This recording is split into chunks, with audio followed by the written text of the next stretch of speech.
Daniel Ricciardo, I've got one question and one question only for you. How the hell you gonna get fired on your day off?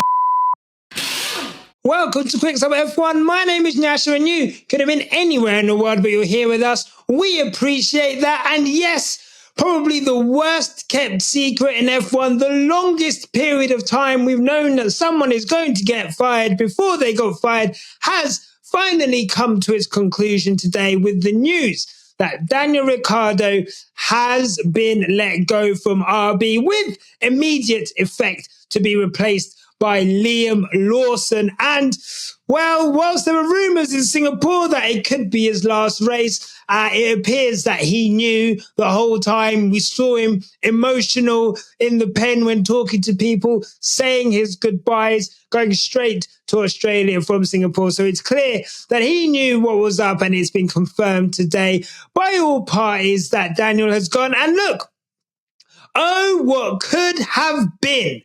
Let's have a look at the reasons why Daniel Ricciardo hasn't been able to keep his seat and has been replaced by another junior. So, since Daniel Ricciardo came back into the Red Bull seat with AlphaTauri and then RB, they need, these names, bruv, honestly.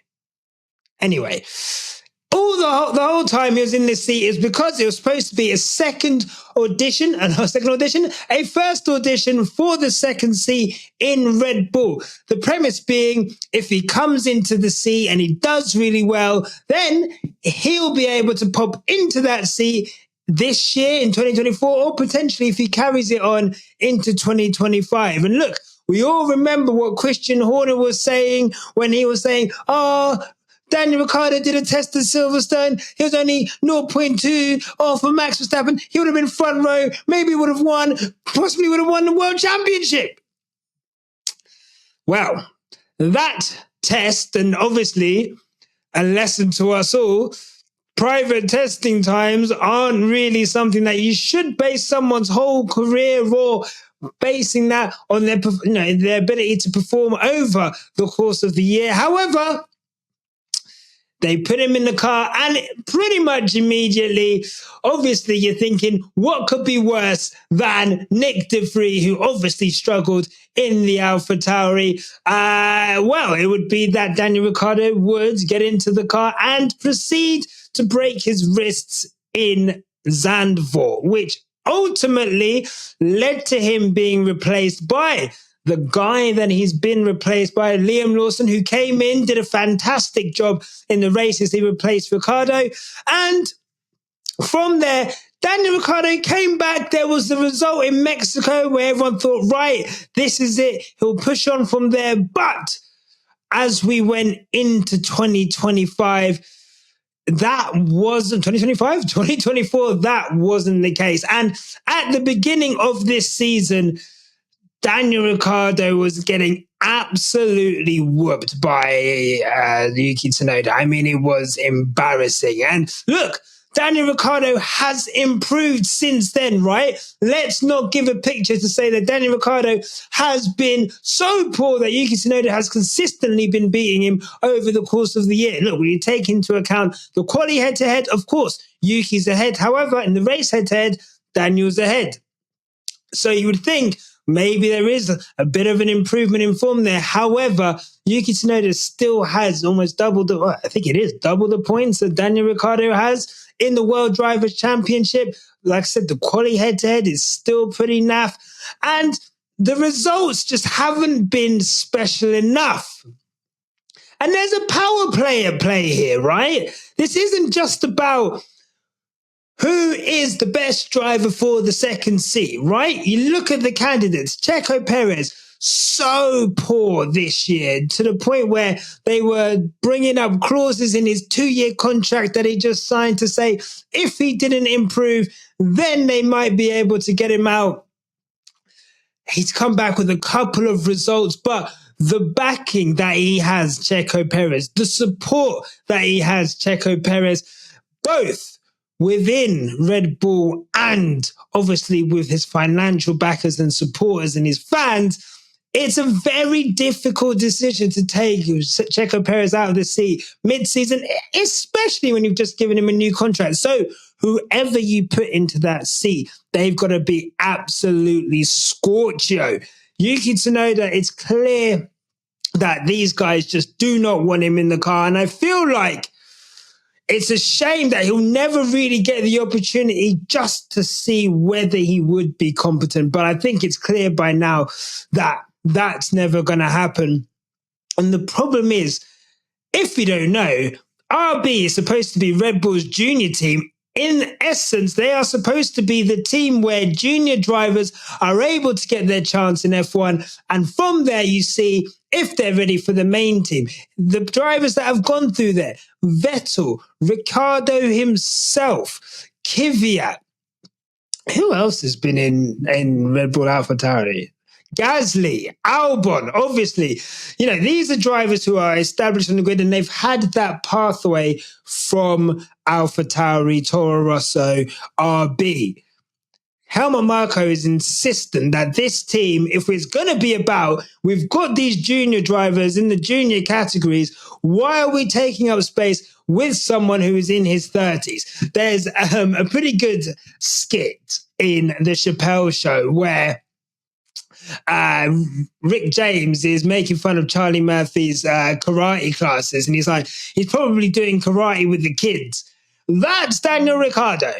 Daniel Ricciardo has gone back to the team where he came through as a junior and is now there in his 30s, literally the meme of how do you do, fellow kids, in an Australian accent. G'day, how do you do, fellow?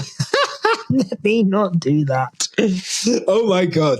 Anyway, as you can see, his time is gone in that seat. He shouldn't really be there. And if you are going to be there, you've got to be excelling. You've got to be putting in performances. Remember Gasly, 2021, the performance he was putting in the AlphaTauri, where, finishing fifth on occasion, qualifying fifth, regularly getting points, podiums, a win.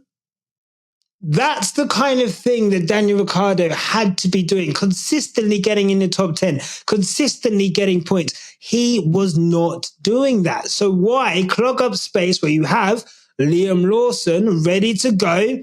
He's done his time in the junior formulas. He's gone to he's gone to Japan, done incredibly well there by all accounts. Why not give him a go? Let's see if he's got the chops over the next 6 races. We can evaluate him properly, not just by a test in Silverstone. We can properly evaluate him. Let's see how he does and take it from there. And I just feel that, unfortunately, it's the right decision to do. Daniel's not done well enough to go into the Red Bull seat, and he's not appropriate for the Red Bull junior team. Let's get some juniors in there. Let's get some young blood in there. Let's see what they can do. And look, Daniel Ricciardo leaves behind a legacy of its own, I think, in terms of, I can't remember a driver whose personality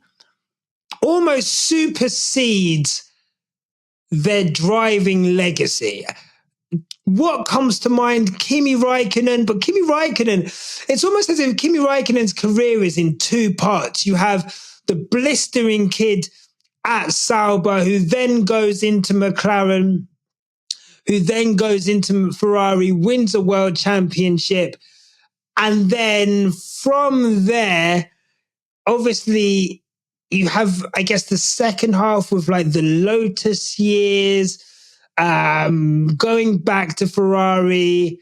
And it's almost, and I don't know, his career after that, it's almost if this Iceman thing with the increase in social media, I think he was always like that, Kimi Räikkönen, with his kind of, the dryness and the minimal talking. But with social media, it kind of amplified that, and that almost superseded what he was doing on track. But with Daniel Ricciardo, this larger-than-life personality, again, it could almost be put into 2 parts, I feel. You've got the early part, him late on the brakes, Dan Deere on the brakes, Looking at all of his wins characterized by late drama, late moves on the brakes, coming through, winning unexpectedly. I think we all think back to China 2018 and all of those moves he's done there. But you can look at Hungary 2014, which was like his first win, an incredible race win. And I think from there, we go into the DTS era, and it's almost as if how he was as a personality and what he brought into the team or what he brought to the sport almost superseded what he was doing on track. And granted, he did well at Renault, but he goes to McLaren, he's getting dusted by, a pretty rookie Lando Norris, who'd only been there for 2 years. They have to buy out his contract so they can get Oscar Piastri in, and look what Oscar Piastri is doing now.